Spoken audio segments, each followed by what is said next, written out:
When Jacob McKinnon found the beaten girl collapsed in his yard, he thought he was simply offering shelter to another broken soul, just as broken as himself after losing his wife and child to fever.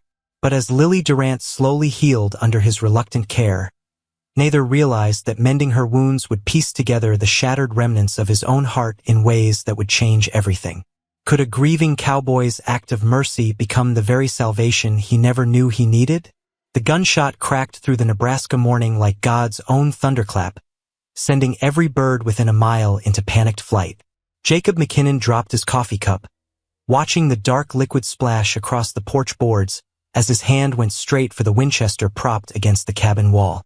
3 years of living alone had taught him that unexpected sounds meant trouble, and trouble in 1879 usually came with bullets attached. He crept to the edge of his property, boots silent on the frost-covered grass.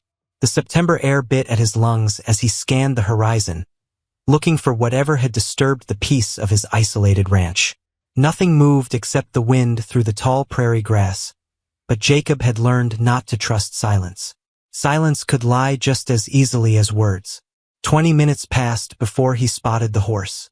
It stood trembling near his water trough, sides heaving like bellows, foam dripping from its mouth. The animal had been ridden hard and fast, pushed beyond its limits by someone desperate enough to risk killing their only means of escape. Jacob approached slowly, hands visible, speaking in the low, calm voice that had always worked with frightened creatures. "Easy there, girl," he murmured, noticing the horse was a mare, probably stolen from the look of her. The saddle was good leather but worn thin, and the saddlebags hung empty except for a few scraps of jerky and a dented canteen. "Where's your rider?" The answer came as a groan from behind his woodpile. Jacob spun, rifle ready, then stopped short when he saw what lay crumpled in the shadow of the stacked logs. At first glance, he thought it was a boy's small frame, men's clothes too big for the narrow shoulders. But something about the way the figure curled protectively around itself made him look closer. "Please don't hurt me," came a whisper, and Jacob's heart clenched at the sound. The voice belonged to a girl, maybe 19 or 20, with brown hair chopped short and uneven like she'd done it herself with a dull knife. Her face was a map of fresh bruises, purple and yellow marks that spoke of recent violence. Jacob lowered his rifle immediately. "I'm not going to hurt you, miss. Are you injured?" She tried to sit up and gasped, one hand flying to her ribs. The movement made her sleeve ride up, revealing rope burns around her wrist that made Jacob's jaw tighten with anger. Someone had tied this girl up, hurt her badly, and she'd somehow gotten free. "My horse," she said through gritted teeth. "Is she?" "She's fine. Tired but fine." Jacob kept his distance, knowing that getting too close would only frighten her more. "What's your name?" The girl's eyes darted around his property, looking for escape routes or hidden threats. Jacob recognized the behavior. He'd seen it in wild animals caught in traps, in cattle that had been beaten by cruel owners. Trust was a luxury she couldn't afford. "Lily," she finally said. "Lily Durant. I'm Jacob McKinnon. This is my ranch." He gestured toward the modest cabin, the barn, the pasture where his cattle grazed peacefully. "You're safe here, Lily. Nobody's going to hurt you." She laughed, but there was no humor in it.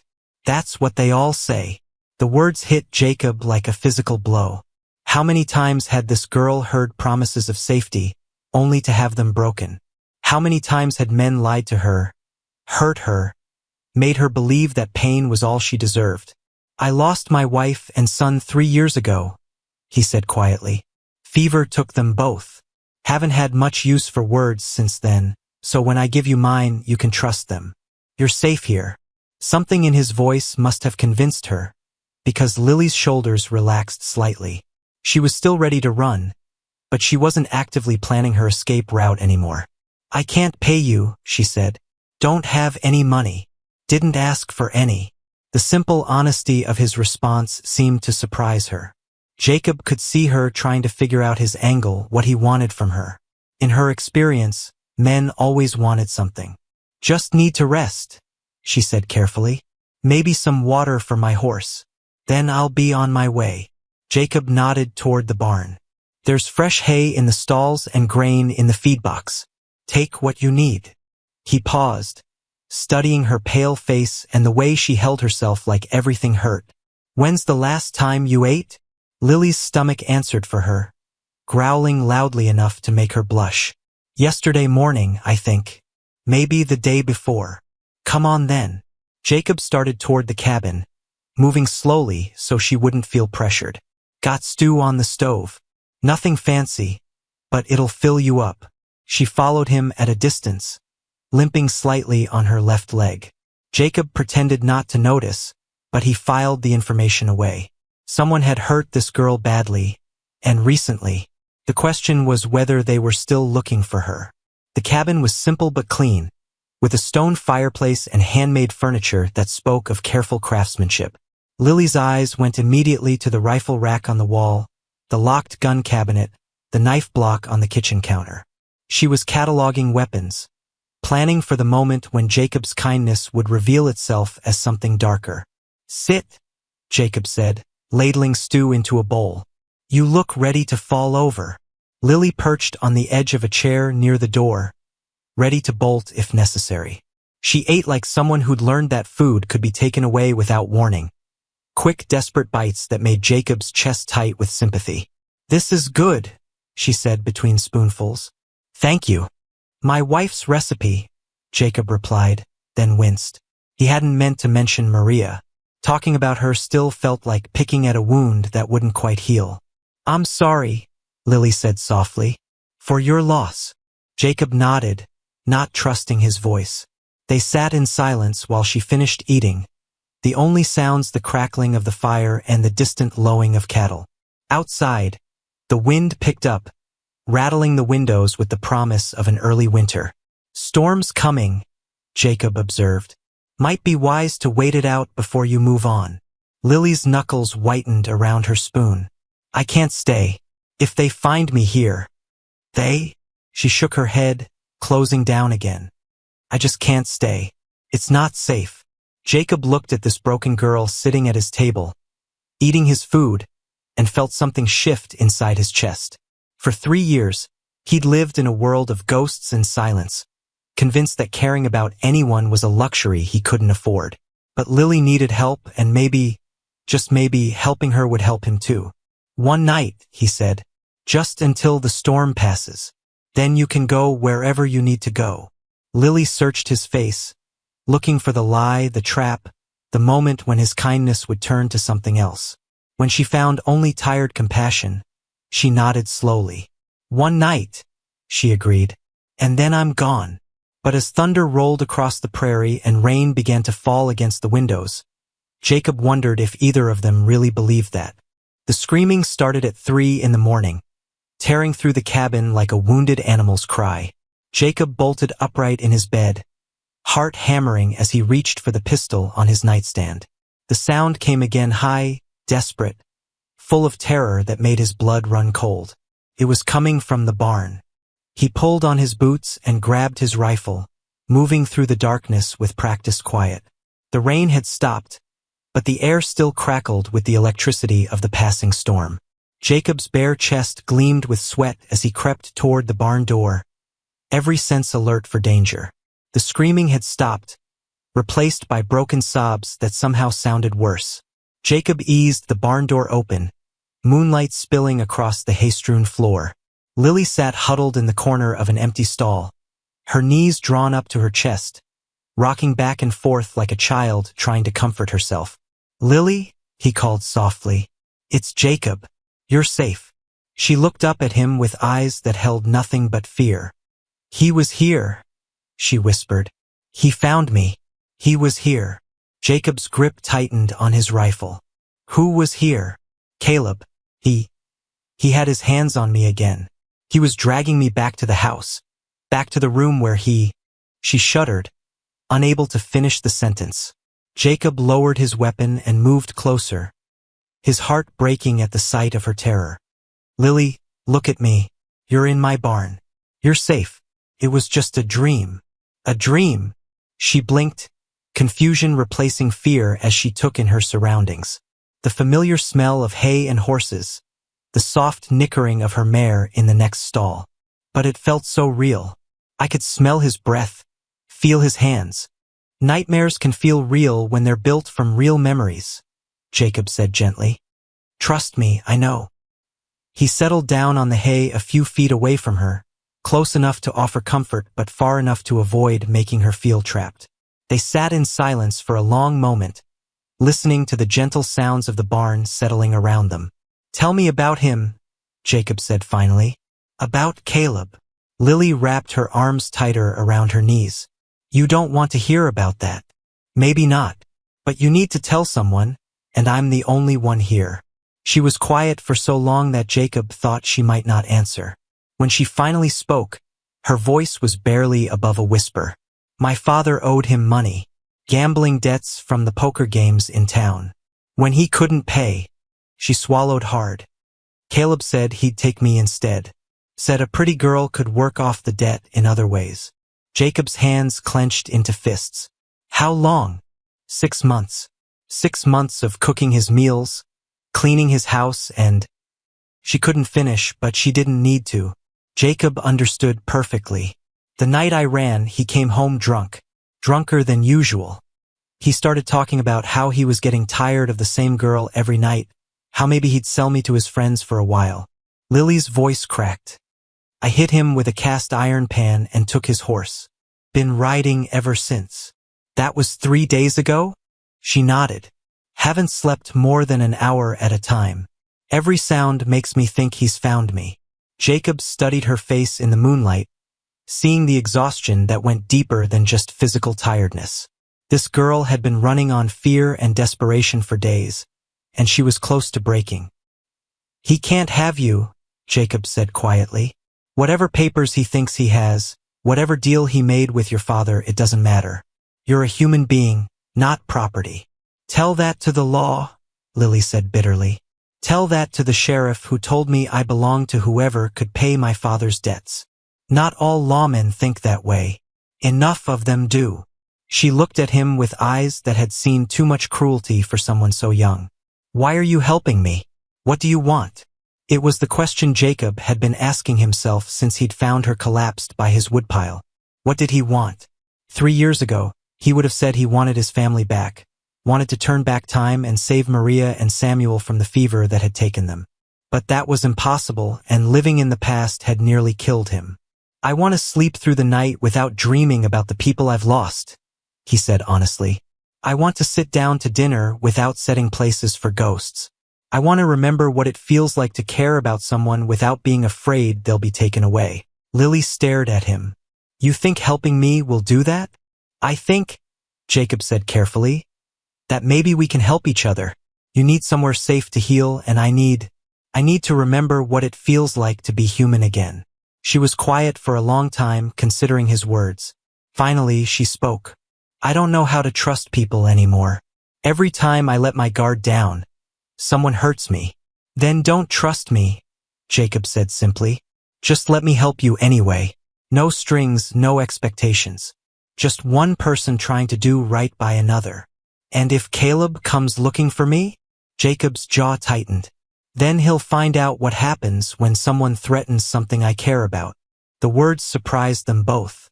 Jacob hadn't meant to reveal so much, but something about Lily's vulnerability had stripped away his usual caution. He cared about her already. This broken girl who'd stumbled into his empty life like an answer to a prayer he'd been afraid to speak. You barely know me, Lily said softly. I know enough. I know you're brave enough to fight back when someone hurts you. I know you're kind enough to worry about a horse that's not even yours. I know you've been through hell and you're still here, still fighting. Jacob met her eyes. That's more than enough. Lily felt something crack open in her chest, a tiny fissure in the wall she'd built around her heart. This man, this stranger who'd shown her more kindness in one day than she'd received in months, was offering her something she'd thought was lost forever. Hope. What if I can't be what you need? She asked. What if I'm too broken? Then we'll figure it out together, Jacob said. Day by day, step by step. No pressure, no expectations. Just two people who've been through too much, trying to find their way back to something better. Outside, The first hints of dawn were beginning to lighten the eastern sky. Lily's horse whinnied softly, and Jacob's cattle began to stir in the pasture. A new day was beginning, full of possibilities that neither of them had dared to imagine. "Okay," Lily said finally. "Not forever. Just until I figure out what comes next." "That's all anyone can ask for," Jacob replied. "Just until you're ready." But as they sat together in the quiet barn, watching the sun rise over the Nebraska plains, both of them wondered if maybe, just maybe, they'd already found what they'd been looking for. Not the life they'd planned, but the life they needed, built on understanding, seasoned with kindness, and strong enough to weather whatever storms might come. The healing had begun, slow and careful as sunrise, but real as the hope growing between them. The bloody chicken feathers scattered across the yard like snow, and Jacob knew immediately that something was very wrong. He dropped the fence post he'd been carrying and sprinted toward the chicken coop, his heart pounding with the kind of fear that came from caring about someone again. "Lily!" he called out, scanning the area around the small wooden building where she'd gone to collect eggs just 20 minutes earlier. The door hung open on broken hinges, and inside he could see the aftermath of what looked like a massacre. 3 of his best-laying hens lay dead on the coop floor, their necks twisted at impossible angles. But it wasn't wolves or foxes that had done this. The kills were too clean, too purposeful. This was the work of human hands, and Jacob's blood turned to ice as he realized what it meant. "She's not here," came a voice behind him, and Jacob spun around to find Lily emerging from behind the barn, her face pale as morning milk. "I saw them coming from the henhouse window and hid. There were 2 men, Jacob. They knew my name." Jacob's hand moved instinctively to the gun on his hip. "Did you recognize them?" "One of them, Billy Marsh from Clearwater. He used to drink with Caleb." Lily's voice shook despite her attempt to sound calm. "They were asking the chickens questions like they were people, pretending to have a conversation. Said they were looking for a runaway girl and wondered if the hens had seen anything." The cruel mockery of it made Jacob's jaw clench with anger. These weren't just hired hands looking for a bounty. They were men who enjoyed their work, who took pleasure in the hunt. What else did they say? Lily wrapped her arms around herself, though the October morning was warm enough. Billy told the other man that Caleb was getting impatient. Said he'd put word out to every town between here and the Colorado border, offering $50 for information about where I might be hiding. $50 was more money than most ranch hands saw in 3 months. It was enough to make even honest men consider turning in a frightened girl, especially if they convinced themselves she belonged to Caleb anyway. "They rode east when they left," Lily continued, "toward the Morrison place. But Jacob, if they're talking to all the neighbors..." She didn't need to finish the thought. The nearest ranch was only 5 miles away, and the Morrisons had always been friendly with Jacob. But friendship had its limits when that much money was involved, especially during a hard year when the cattle prices had dropped and everyone was struggling to make ends meet. Jacob studied Lily's face, seeing the familiar walls going back up, the careful distance returning to her eyes. She was already planning to run again, to disappear before she brought more trouble to his door. "Don't," he said quietly. "Don't what?" "Don't start thinking this is your fault. Don't start planning how to leave without saying goodbye." Jacob stepped closer, his voice gentle but firm. "We faced this together, remember?" "Jacob, you don't understand. $50 is a lot of money. People will talk, and when they talk, Caleb will know exactly where to find me." Lily's hands twisted in her skirt, a nervous habit she'd developed. "I should have left days ago." "And gone where? How far do you think you'd get on foot with winter coming?" Jacob shook his head. "Running isn't the answer anymore, Lily. It's time to make a stand." "Against Caleb? Against the law?" "Jacob, you're one man with a ranch to protect. I'm not worth losing everything over." The words hit Jacob like a physical blow, and he saw the moment Lily realized what she'd said. The hurt that flashed across his face made her step back, as if she could take the words back by putting distance between them. "You think that's what this is about?" Jacob asked quietly. "You think I'm keeping you here out of charity?" out of some misguided sense of duty. Lily's chin lifted with stubborn pride, but her eyes were bright with unshed tears. Isn't it? Come here, Jacob said, and something in his tone made her obey despite her instincts to flee. He led her to the porch steps, where they'd sat so many evenings watching the sunset paint the sky in shades of gold and red. 3 weeks ago, I woke up every morning wishing I hadn't, Jacob said, his voice rough with emotion. I went to bed every night hoping the dreams wouldn't come. I ate meals without tasting them, did chores without thinking about them, lived each day like I was already dead inside. Lily sat very still beside him, afraid to break whatever spell was making him speak so honestly. Then you stumbled into my yard, half dead and twice as stubborn, and everything changed. Jacob turned to look at her, his green eyes intense with feeling. You brought life back to this place, Lily. Real life, not just going through the motions. When you laugh at something I say, when you hum while you're working in the garden, when you argue with me about the best way to train horses, that's when I remember what it feels like to be alive. Jacob, I'm not protecting you out of duty, he continued. I'm protecting you because losing you would be like losing Maria and Samuel all over again, except this time I'd have a choice in the matter.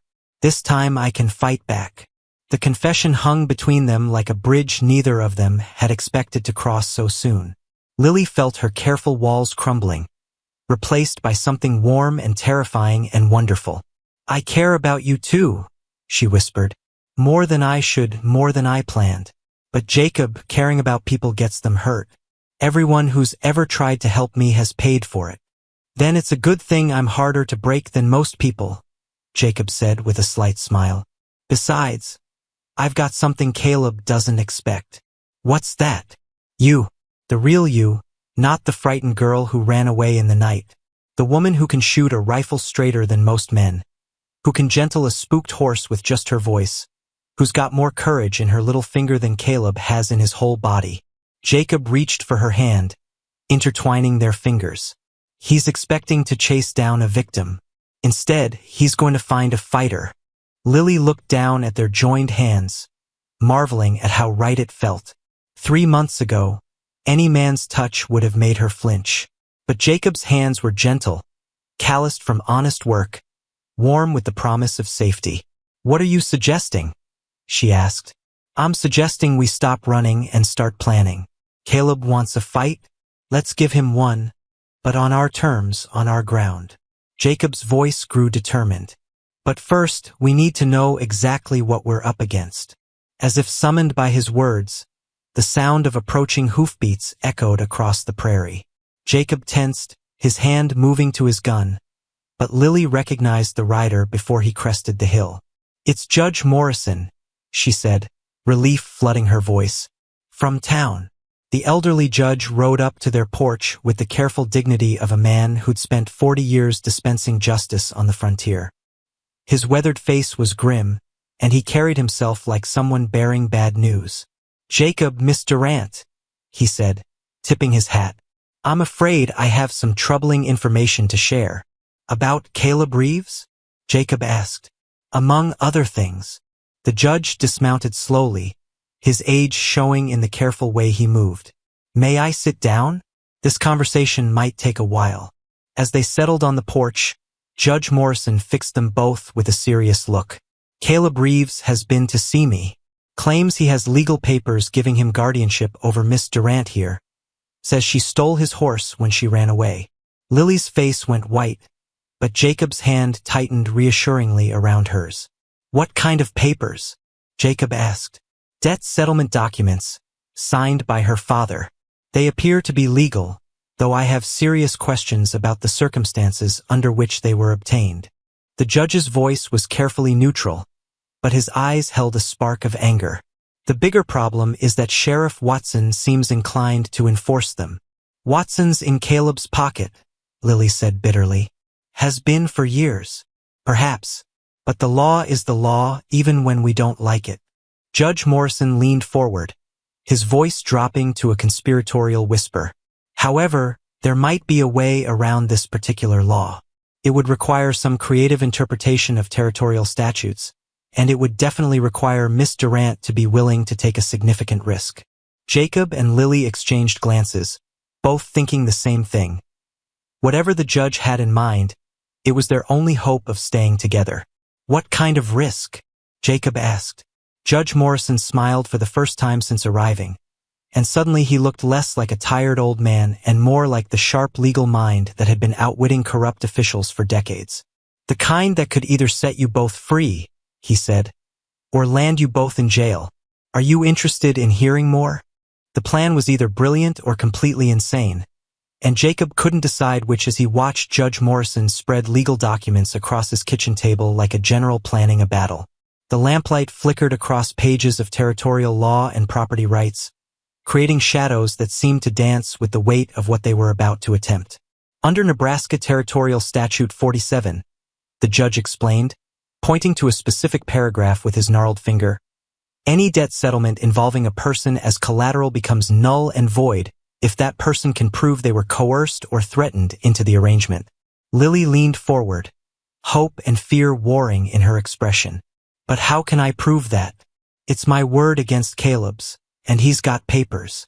Ah, but that's where things get interesting, Morrison continued, his eyes twinkling with the satisfaction of a man who'd found a loophole in an unjust system.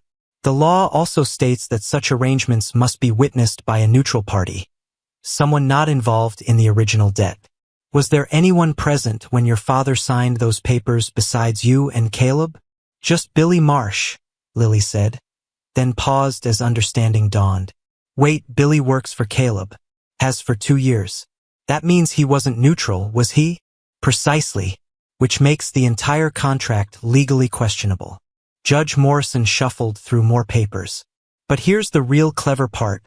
To challenge the contract, you'll need to appear before a territorial magistrate, and the nearest magistrate happens to be in Lincoln, 3 days' ride from here. Jacob saw the trap immediately. Caleb will never let us get that far. He'll intercept us on the road with the sheriff and drag Lily back before we can reach Lincoln.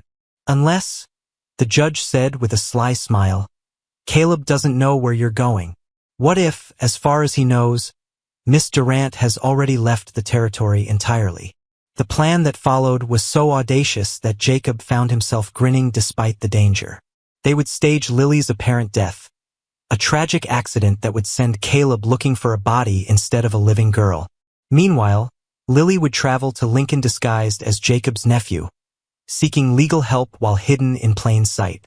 It's dangerous, Morrison warned. If you're caught, I can't protect you from charges of fraud and conspiracy. Caleb has friends in high places, and they won't appreciate being made fools of. What choice do we have? Lily asked quietly. Run for the rest of my life? Hope Caleb gets tired of chasing me. She shook her head. I'm tired of being afraid. If this is our chance to end it, I'm willing to take the risk. Jacob studied her face, seeing the determination there, the courage that had carried her through 6 months of hell and brought her to his door. When do we start? Tomorrow night, Morrison said. There's a creek about 2 miles south of here that runs deep and fast this time of year. Perfect place for a tragic drowning accident. The next evening, as storm clouds gathered overhead, Jacob found himself standing at the edge of Willow Creek with a heavy heart. Everything depended on making Caleb believe that Lily was truly gone, and that meant selling a lie so convincing that even he almost believed it himself. Lily emerged from behind a stand of cottonwood trees dressed in her own clothes, the torn dress and worn boots she'd been wearing when she first arrived at his ranch. In her hands, she carried a bundle containing men's clothing and everything else she'd need for the journey to Lincoln. You sure about this? Jacob asked one last time. I've never been more sure of anything in my life, she replied, though he could see the fear she was trying to hide. Jacob, if something goes wrong, if Caleb figures out what we're doing. He won't. Jacob pulled her close, breathing in the scent of her hair, memorizing the feel of her in his arms. And even if he does, we'll face it together. Remember, they worked quickly in the gathering darkness, scattering Lily's dress and boots along the creek bank, creating the scene of a desperate woman who'd chosen drowning over returning to her captor.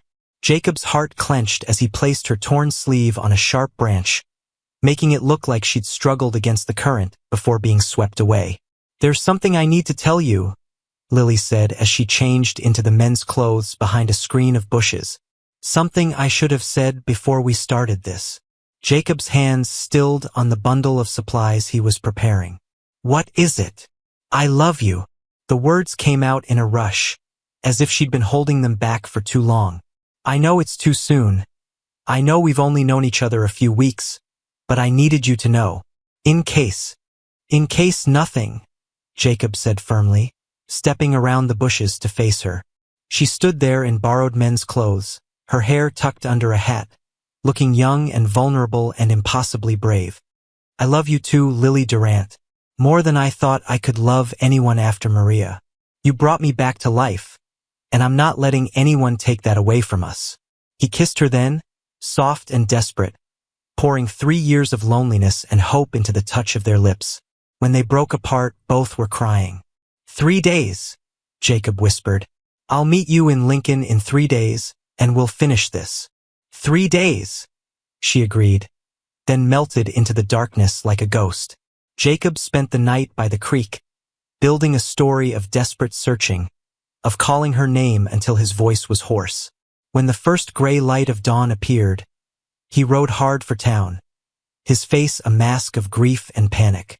The performance began the moment he stumbled into Sheriff Watson's office, wild-eyed and covered in mud from searching the creek banks.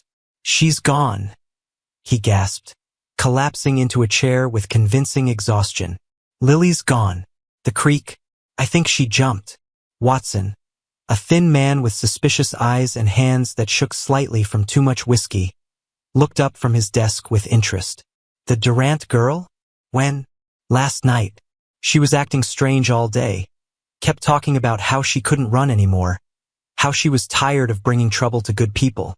Jacob let his voice break slightly. "I should have watched her closer. Should have known she was planning something." Within an hour, half the town was searching Willow Creek for Lily's body. Caleb Reeves arrived with the noon stage, his face thunderous with rage when he learned his prize had apparently chosen death over returning to him. "You're lying," he snarled at Jacob, grabbing him by the shirt front. "She wouldn't kill herself. Too much fight in her for that." "Sometimes the fight runs out," Jacob replied quietly, meeting Caleb's furious gaze without flinching. "Sometimes there's nothing left but surrender." The search continued for 2 days. They found Lily's dress, her boots, strands of her hair caught on branches downstream. Every piece of evidence pointed to the same tragic conclusion. A desperate girl had chosen the creek's cold embrace over a return to captivity. On the 3rd day, Caleb finally accepted what everyone else already believed. Lily Durant was dead, her body carried away by the current, lost somewhere in the endless miles of Nebraska waterways. "Waste of a perfectly good girl," he muttered as he prepared to leave town. "Should have known better than to let her out of my sight." Jacob watched him ride away and felt something cold and hard settle in his chest. This man had driven a young woman to apparent suicide rather than let her be free, and he felt nothing but annoyance at the inconvenience. But Caleb was wrong about one thing: Lily Durant wasn't dead. She was 3 days closer to Lincoln, 3 days closer to freedom, 3 days closer to a life where no man could ever claim to own her again. And Jacob would be there when she arrived, ready to stand beside her as they faced whatever came next. Together, just as they'd promised each other that night by the creek. The real fight was just beginning. The courthouse steps in Lincoln were slick with November rain when Jacob saw the man who would destroy everything they'd fought for. Judge Morrison stood frozen halfway up the stone steps, his face white as winter snow, staring at a figure emerging from a black carriage like death itself stepping into the world. "Dear God," Morrison whispered, his voice barely audible over the drumming rain. "That's Judge Harlan Blackwood. What's he doing here?" Jacob felt his stomach drop like a stone thrown down a well. "Who's Judge Blackwood?" "Federal Circuit Judge. Caleb's cousin." Morrison's hands shook as he gripped his leather case tighter. "If he's here, it means Caleb knows. Somehow, he knows Lily's alive." Inside the courthouse, disguised as Jacob's nephew Luke, Lily sat in the witness chair facing a panel of 3 judges. She'd been answering questions for an hour, her voice steady despite the fear Jacob could see in her eyes. The men's clothes hung loose on her small frame, and she'd darkened her skin with walnut stain to change her appearance. "So you claim, young man," said the magistrate, a kind-faced older gentleman named Judge Hartwell, "that you witnessed this contract signing between Miss Durant and Mr. Reeves?" "Yes, sir," Lily replied, keeping her voice pitched low. "I was working in my uncle's stable when Miss Durant's father brought her to make the deal. Billy Marsh was there too, but he works for Mr. Reeves. Has for years. And you're willing to swear under oath that threats were made?" Mr. Reeves told Miss Durant's father that if he didn't sign, he'd make sure the man never gambled in another town between here and Kansas City. Said he had friends who could make life very difficult for people who didn't pay their debts. The magistrate was nodding, clearly convinced by Lily's testimony, when the courthouse doors burst open with a bang that echoed through the chamber like gunshot. Caleb Reeves strode in, water dripping from his coat, followed by Sheriff Watson and 3 men Jacob didn't recognize. "Your Honor," Caleb called out, his voice carrying across the room like a preacher's sermon. "I'm afraid this court is being deceived." Judge Hartwell frowned at the interruption. "Mr. Reeves, I presume? You're not scheduled to testify until this afternoon." "Because I was told the girl was dead." Caleb's eyes swept the courtroom until they fixed on Lily, and his smile was like a wolf spotting wounded prey. "But that's no nephew sitting in your witness chair, Your Honor. That's Lily Durant herself, very much alive and apparently skilled at deception." The courtroom erupted in shocked murmurs. Lily's face went pale beneath the walnut stain, but she kept her chin raised defiantly. Jacob started to rise from his seat, but Morrison's hand on his arm stopped him. "Wait," the old judge whispered. "Let's see how this plays out." Judge Hartwell banged his gavel for order. "Mr. Reeves, that's a serious accusation. Do you have proof?" "I have something better than proof," Caleb said, signaling to one of his men. "I have a witness who saw her leave McKinnon's ranch 3 nights ago dressed exactly as she is now." The man who stepped forward was thin and nervous, with the shifty eyes of someone who sold information for money. "Name's Pete Collins, Your Honor. I was hunting near McKinnon's place when I saw this girl changing clothes by the creek. Recognized her right away from the descriptions being passed around." Jacob's heart sank. They'd been so careful, but they hadn't thought about hunters or trappers who might be moving through the area after dark. "Furthermore," Caleb continued, his confidence growing, "I have here a federal warrant signed by Judge Blackwood for the arrest of both Miss Durant and Mr. McKinnon on charges of conspiracy to defraud and falsifying a death." The federal judge stepped forward, a tall man with gray hair and eyes like chips of ice. "The warrant is valid," he announced. "Miss Durant will be remanded to Mr. Reeves' custody pending resolution of the debt contract, and Mr. McKinnon will be held for trial." "Now wait just a minute," Judge Hartwell protested. "This is a territorial matter, not a federal one. You have no jurisdiction here. Crossing state lines to avoid legal obligations makes it federal," Judge Blackwood replied coldly. "The warrant stands." Jacob watched in horror as Sheriff Watson moved toward Lily with iron shackles. This was it, everything they'd planned, everything they'd risked, crumbling around them like a house built on sand. But Lily wasn't giving up. "Your Honor," she said, standing up in the witness chair with such dignity that everyone in the courtroom fell silent. "Before you let them take me, I have something to say." Judge Hartwell nodded slowly. "The court will hear you, Miss Durant." Lily's voice rang out clear and strong, carrying to every corner of the room. "My name is Lily Durant, and I am not property to be bought and sold. My father may have signed papers, but no man has the right to own another human being. That ended with slavery, and it won't start again with me."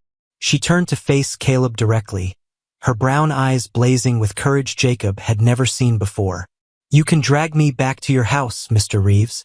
You can lock me up and hurt me and try to break my spirit. But you'll never own me. Not my heart, not my soul, not the part of me that chooses to love instead of hate." "Pretty words," Caleb sneered. "But words don't change the law."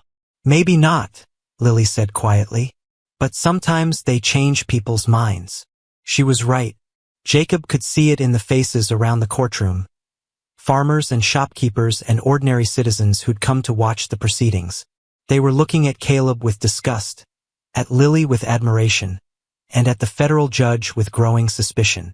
Dearly beloved, we are gathered here today to witness the union of Jacob McKinnon and Lily Durant, two souls who have found in each other the healing that only true love can provide. As they spoke their vows, promising to love and honor each other through whatever trials might come, Jacob thought about the journey that had brought them to this moment. The broken girl who'd collapsed in his yard, the grieving man who'd forgotten how to hope, the desperate plan that had nearly cost them everything. It all seemed like a lifetime ago. Do you, Jacob, take Lily to be your lawfully wedded wife, to have and to hold, in sickness and in health, for richer or poorer, for better or worse, as long as you both shall live? I do, Jacob said, his voice carrying across the church like a vow made to the universe itself. And do you, Lily, take Jacob to be your lawfully wedded husband, to have and to hold, in sickness and in health, for richer or poorer, for better or worse, as long as you both shall live? I do, Lily replied, her voice strong and certain, without a trace of the fear that had once defined her. As Pastor Williams pronounced them husband and wife, the church erupted in celebration. But for Jacob and Lily, the noise faded away until there was only the two of them. Only this moment.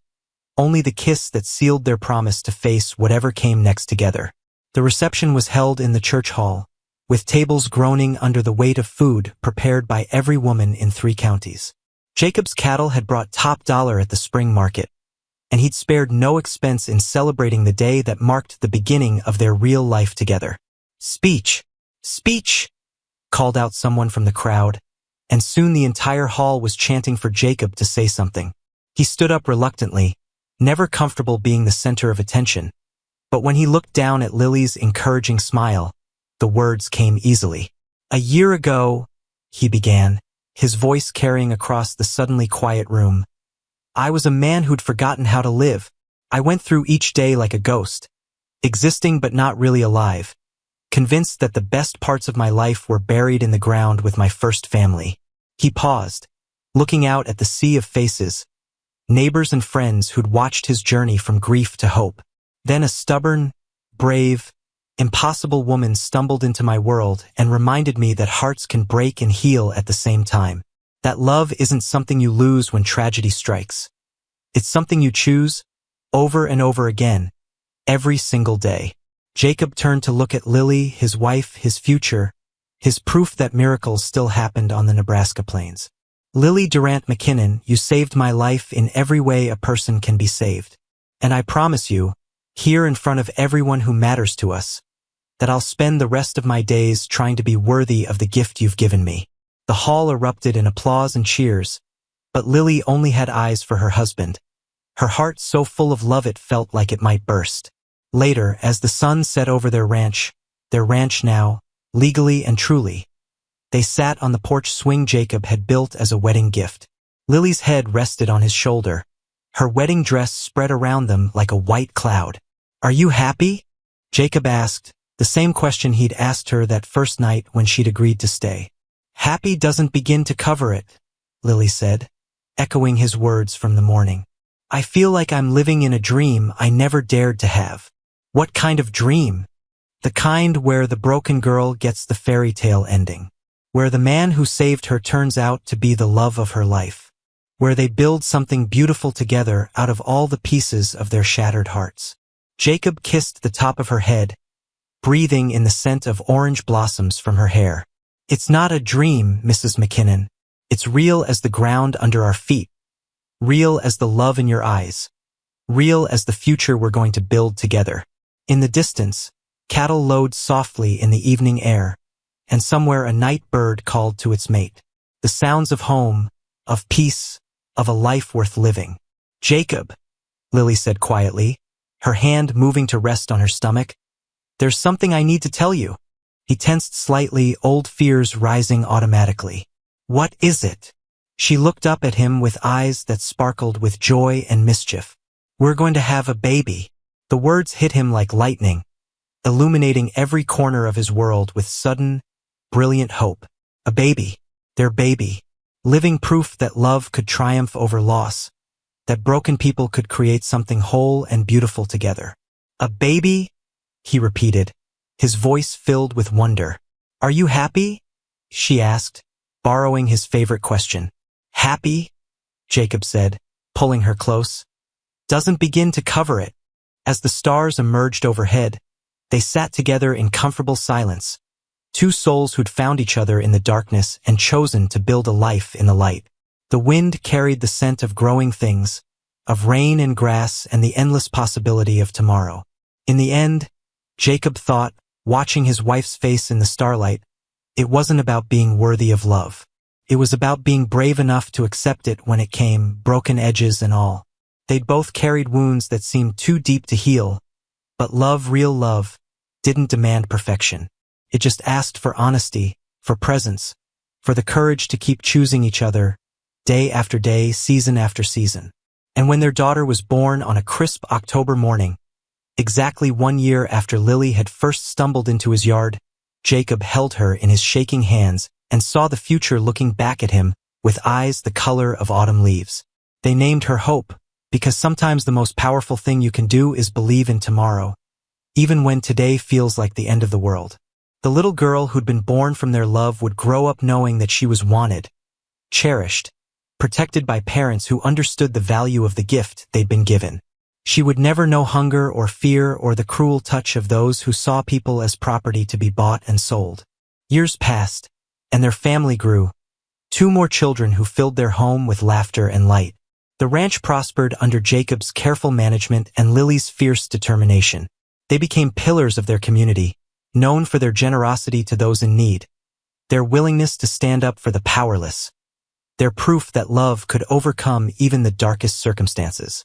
And sometimes, on quiet evenings when the work was done and the children were asleep, Jacob and Lily would sit on their porch and remember the broken souls they'd once been. They'd think about the journey that had brought them together, the pain, the fear, the desperate gamble that had nearly cost them everything. But mostly, they'd look forward to tomorrow, to the endless possibility of a life built on love, sustained by hope, and made stronger by every challenge they'd overcome together. In the end, that was enough. It was everything. The mended heart beats strongest of all.